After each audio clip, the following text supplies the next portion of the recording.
കാശ്മീരിലെത്തി രണ്ടാം ദിനം ഞങ്ങൾ പോയത് ഗുൽമാർഗിലേക്കാണ്. കാലത്ത് 7 മണിക്ക് തന്നെ ഇറങ്ങി. ജൂലൈ മാസത്തിൽ ഇവിടെ സൂര്യൻ ഏകദേശം 5 മണിക്ക് ഉദിക്കും. രാത്രി 8 മണിയെങ്കിലും ആകും അസ്തമിക്കാൻ. രാവിലെ കടകളൊന്നും തുറന്നിട്ടില്ല. നല്ല വിശപ്പുണ്ട്. എന്തെങ്കിലും അകത്താക്കിയേ പറ്റൂ. 2 റെൻറ്റഡ് സ്കൂട്ടറുകളിലായാണ് ഞങ്ങൾ യാത്ര പുറപ്പെട്ടത്. അത്യാവശ്യം നല്ല സ്കൂട്ടറുകൾ തന്നെയാണ്. ശ്രീനഗറിലെ ഏറ്റവും പ്രധാന ടൗണാണ് ലാൽ ചൗക്ക്. അത്ര വലുതൊന്നുമല്ല, പക്ഷേ കാണാൻ നല്ല ഭംഗിയാണ്. ഇതൊരു ചെറിയ ബസ് സ്റ്റോപ്പാണ്. രാവിലെ ആളുകളൊക്കെ ഒത്തുകൂടി തുടങ്ങിയിട്ടുണ്ട്. ഷേഖ് ഉല്ലലാം മാർക്കറ്റ്. ഇവിടുത്തെ ഉപ്പ് തൊട്ട് കർപ്പൂരം വരെ കിട്ടുന്ന ഒരു മാർക്കറ്റാണിത്. പക്ഷേ രാവിലെ 2 പൊറോട്ട മാത്രം കിട്ടില്ല. എല്ലാം തുറന്നു വരുന്നതേ ഉള്ളൂ. ഇവിടുത്തുകാർ പൊതുവെ ഒരു സ്ലോ ലൈഫാണ്. കാശ്മീരിലെ റോഡുകൾ ഒരു രക്ഷയുമില്ല. സൂപ്പറാണ്. നല്ല വീതിയുണ്ട്. നന്നായി ടാർ ചെയ്തിരിക്കുന്നു. നമുക്ക് പറപ്പിച്ച് പോകാം. ഒടുവിൽ ഒരു ചായക്കട കണ്ടെത്തി. ഒരു ബീഹാറിയാണ് ചായക്കാരൻ. സൂപ്പർ ചായ. മനം നിറഞ്ഞു. എന്തൊക്കെയോ ചില പലഹാരങ്ങൾ പാത്രത്തിലുമുണ്ട്. നിറയെ ഈച്ചയാണ്. ആദ്യമേ ഒന്ന് അറച്ചു. ഒരു കഷ്ണം കുക്കീസ് വാങ്ങി. പിന്നെ പേരറിയാത്ത മറ്റെന്തോ സാധനം. പക്ഷെ കൊള്ളാം, ടേസ്റ്റ് ഉണ്ട്. പ്രൈവറ്റ് ബസ്സുകളൊക്കെ വേറൊരു ലുക്കാണ്. പക്ഷെ കേരളത്തിലേതുപോലെ മത്സരയോട്ടമില്ലെന്നാണ് തോന്നുന്നത്.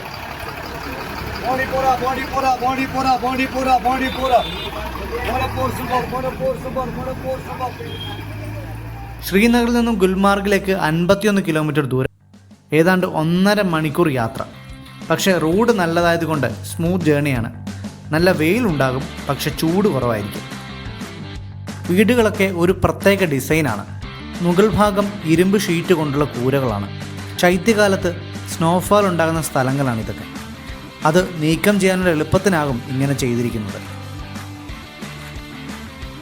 ഞങ്ങളുടെ കൂട്ടുകാർ മിസ്സിംഗ് ആയി. ഇവിടെ പ്രീപെയ്ഡ് ഫോൺ എടുക്കുകയില്ല. പോസ്റ്റ്പെയ്ഡ് മാത്രമേ എടുക്കുകയുള്ളൂ. അത് ഞങ്ങൾക്ക് അറിയില്ലായിരുന്നു. അതുകൊണ്ട് സിമ്മും വർക്കാകുന്നില്ല. ഇടയ്ക്ക് വലിയ കറുത്ത കൊടികളും യുദ്ധത്തിൽ കൊല്ലപ്പെട്ട ഇറാൻ നേതാക്കളുടെയും ചില ചിത്രങ്ങൾ ശ്രദ്ധയിൽപ്പെട്ടു. എന്താണ് സംഭവമെന്ന് മനസ്സിലായില്ല. ഇതാണ് ഗേറ്റ് വേ ടു ഗുൽമാർഗ്. ഇവിടെ നിന്നുമാണ് ഗുൽമാർഗിലേക്കുള്ള വഴി തിരിയുന്നത്. അടുത്തൊരു പഞ്ചാബി ടാവയിൽ നിന്നും ബ്രേക്ക്ഫാസ്റ്റ് കഴിച്ചു. ആർമി പട്രോളിംഗ് നന്നായുണ്ട്. പഹൽഗാം ഭീകരാക്രമണത്തിൻ്റെ പശ്ചാത്തലത്തിൽ ഇവിടെ സുരക്ഷ വർദ്ധിപ്പിച്ചിട്ടുണ്ട്. നല്ല സ്റ്റൈലാണ് അവരുടെ യാത്ര. ഇത് ആബിദ്, ഒരു പഴക്കച്ചവടക്കാരനാണ്. 100 രൂപയ്ക്ക് ഒരു കൂട നിറയെ ആപ്പിൾ, പ്ലംസ് തുടങ്ങിയവ വാങ്ങാൻ കിട്ടും. നല്ല ടേസ്റ്റാണ് ഇവിടുത്തെ ആപ്പിളിന്.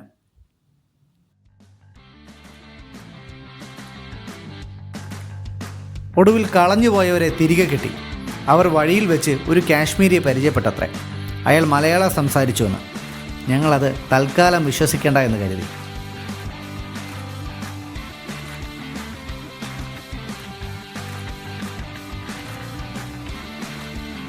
ചെറിയ ഹെയർ പിന്നുകൾ വന്നു തുടങ്ങി. താഴ്വരകളൊക്കെ കണ്ടു തുടങ്ങി. ഒരു വ്യൂ പോയിന്റിൽ വണ്ടി നിർത്തി.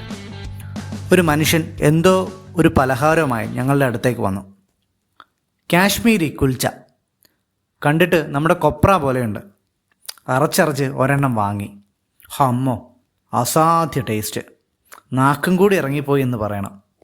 നമ്മുടെ നാട്ടിൽ ഇതിനൊരു 150 രൂപ മേടിക്കും, ഉറപ്പാണ്. ഇവിടെ ഇതിന് 10 രൂപയേ ഉള്ളൂ. അബ്ദുൾ എന്നാണ് ഇദ്ദേഹത്തിൻ്റെ പേര്. 10 വർഷമായി ഇതിൻ്റെ കച്ചവടമാണ് പുള്ളിക്കാരന്. ഞങ്ങൾ വീണ്ടും വീണ്ടും അത് വാങ്ങി കഴിച്ചു. അവസാനം ഞങ്ങൾ ഗുൽമാർഗിലെത്തി. ആ കാഴ്ച തന്നെ മനോഹരമാണ്. ഗൗരി മാർഗ് എന്നായിരുന്നു ഈ സ്ഥലത്തിൻ്റെ പഴയ പേര്. 1500കളുടെ തുടക്കത്തിലെന്നോ ആണ് പേര് മാറ്റിയത്. ധാരാളം ടൂറിസ്റ്റുകളും ഗൈഡുകളും ഇവിടെയുണ്ട്. ശൈത്യകാലത്ത് ഇവിടെ ഐസ് കൊണ്ട് നിറയും. സ്കീയിങ് തുടങ്ങിയ ഐസ് സ്പോട്ടുകളുടെ ഒരു കേന്ദ്രം കൂടിയാണ് ഗുൽമാർഗ്. കുതിരകളാണ് ഇവിടുത്തെ മെയിൻ അട്രാക്ഷൻ. കുതിരപ്പുറത്ത് ഇവിടെ മുഴുവനും ചുറ്റിക്കാണാനാകും.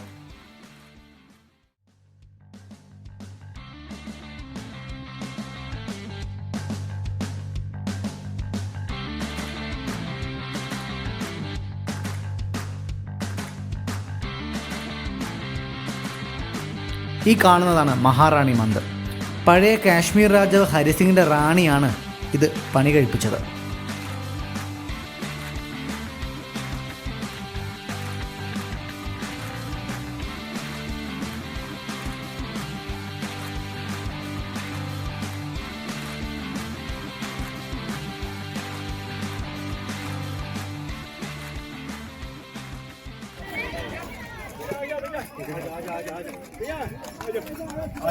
എൻ്റെ സുഹൃത്ത് ജിതിൻ നന്നായി ഹിന്ദി സംസാരിക്കും. അവൻ്റെ വിലപേശലിൽ ചുളു വിലയ്ക്കാണ് ഞങ്ങൾക്ക് കുതിരകളെ കിട്ടിയത്. അത്രയും വില കുറച്ചതിൻ്റെ പേരിൽ ചെറിയൊരു ഫൈറ്റ് അവിടെ നടന്നു.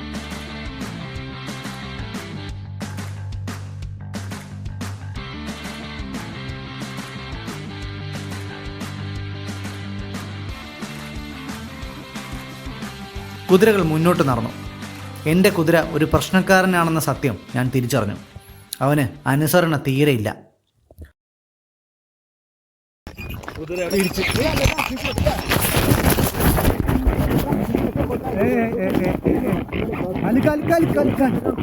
ഫോൺ പൊട്ടിത്തകർന്നു എന്നാണ് കരുതിയത്. കയ്യിലെ ബാഗിൽ വീണതുകൊണ്ട് മാത്രമാണ് രക്ഷപ്പെട്ടത്. കുതിരയെ നമുക്ക് തന്നിട്ട് അവന്മാരൊക്കെ മുങ്ങി. ഇനി എങ്ങോട്ട് കുതിരയ്ക്കറിയാൻ വഴി. വിൻ്ററിൽ ഇവിടെ ഫുൾ ഐസാണ്. സ്കേറ്റിംഗ് ആൻഡ് സ്കൈയിങ് ഒക്കെ നന്നായി ഇവിടെ നടക്കാറുണ്ട്. ഇതൊരു ഗോൾഫ് മൈതാനമാണ്.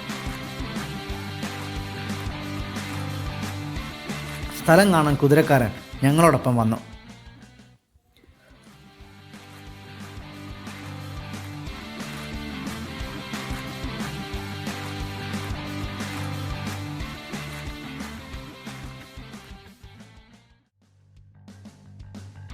തേങ്ങ ഇതുപോലെ ചീകിയെടുത്ത് വിൽക്കുന്നുണ്ട്. ആളുകൾക്ക് വലിയ പ്രിയമാണത്. അവിടവിടങ്ങളിലായി ഇത് കണ്ടിട്ടുണ്ട് ഞാൻ.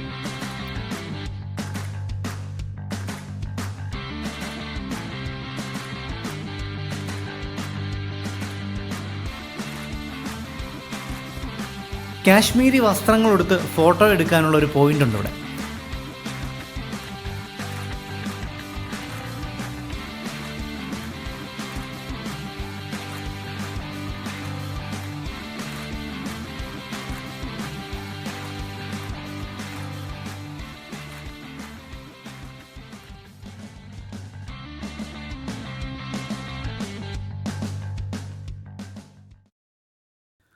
ദൂരെ പാറിക്കളിക്കുന്ന ഈ കൊടി കാണുമ്പോൾ ഒരു രോമാഞ്ചമുണ്ടാകും. നമ്മുടെ രാജ്യം, നമ്മുടെ ഭൂമി, നമ്മുടെ കാശ്മീർ.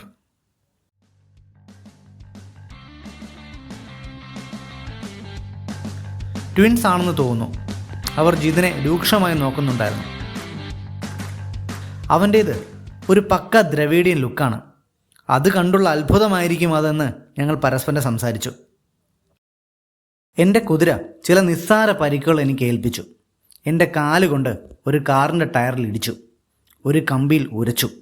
ഏതാനും ചെറിയ മുറിവുകളുമായി ഞാൻ സർവൈവ് ചെയ്തു എന്ന് വേണം. അസ്നാമുള്ള എന്നാണ് കുതിരക്കാരൻ്റെ പേര്. നല്ല സഹകരണമുള്ള ഒരു മാന്യനായാണ് ഞങ്ങൾക്ക് തോന്നിയത്. ഞങ്ങൾ കുറച്ച് പണം അധികം കൊടുത്തു. കുതിരസവാരിയുടെ ബേസിക്കുകൾ അയാൾ നമുക്ക് പഠിപ്പിച്ചു തന്നതാണല്ലോ.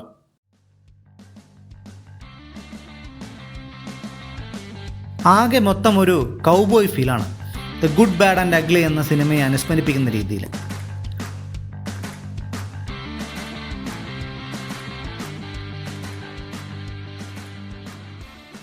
തിരിച്ചു വരുന്ന വഴിക്ക് ഒരു കാശ്മീരി ഹോട്ടലിൽ നിന്നും ബിരിയാണി കഴിച്ചു.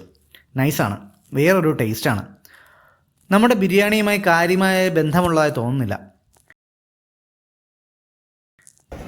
എന്തൊക്കെയോ ചില പലഹാരങ്ങൾ, കണ്ടിട്ടില്ലാത്ത കുറേ.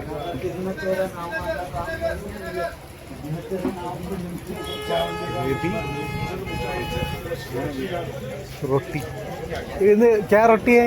हाँ, ये क्या रोटी है? ये क्या रोटी है? हाँ, ये तिल सूप. तिल सो. ഫ്രീ ആയി എന്തോ സാധനം വാങ്ങിക്കഴിച്ച് അതിലും കടക്കാരനും തമ്മിൽ എന്തൊക്കെയോ സംസാരിച്ചു. ഇരുവർക്കും പരസ്പരം ഒന്നും പിടികിട്ടിയിട്ടില്ലെന്ന് എനിക്ക് പിടികിട്ടി.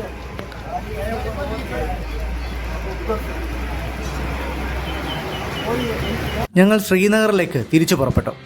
ഒരു കാർ ഞങ്ങളെ കടന്നുപോയി.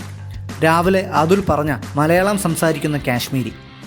ജിതിൻ 100 മൈൽ സ്പീഡിൽ കാറിനെ ചേസ് ചെയ്തു. ജീവൻ കയ്യിൽ പിടിച്ച് കൂടെ ഞാനും.